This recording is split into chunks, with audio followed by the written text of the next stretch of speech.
I have an earbud in my ear, and there's a tiny mic up in the display. They allow virtual typing and pointing simultaneously with one or both hands. We would like to have these computers very naturally integrated with your body, and you feel them like clothes.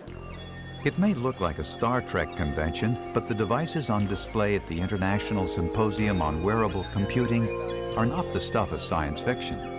Right now, this only weighs about 13 ounces, but certainly one of the technology feats is to make this a lot smaller. In the world of wearable computing, size matters.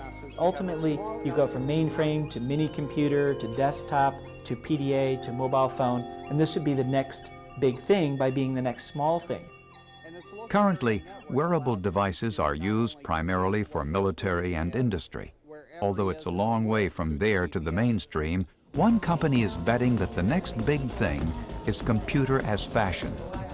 Charm Technology believes consumers are ready to make that leap as soon as they see the possibilities.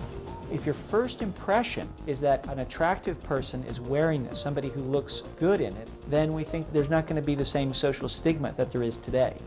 But it will take more than a pretty face to win over the masses. There are a few things that keep people from using wearable computers today. First of all, there isn't a good, simple input device. There are one-handed keyboards like the Twiddler, there are very kludgy voice input systems, and also there is no good display that could enable you to walk and do your email.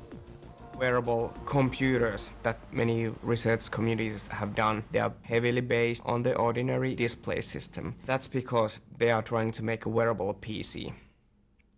That's not anything that we want to do. Instead, researchers at RAMA want to embed computers into the very fabric of our lives.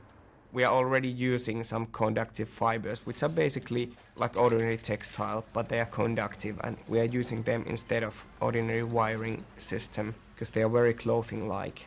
RAMA's flagship product is a context-aware survival suit designed for people working under Arctic conditions.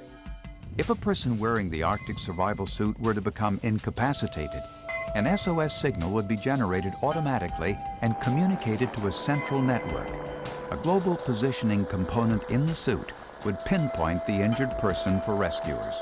Unfortunately, it will take years to make this kind of technology so reliable that you can depend your life upon it.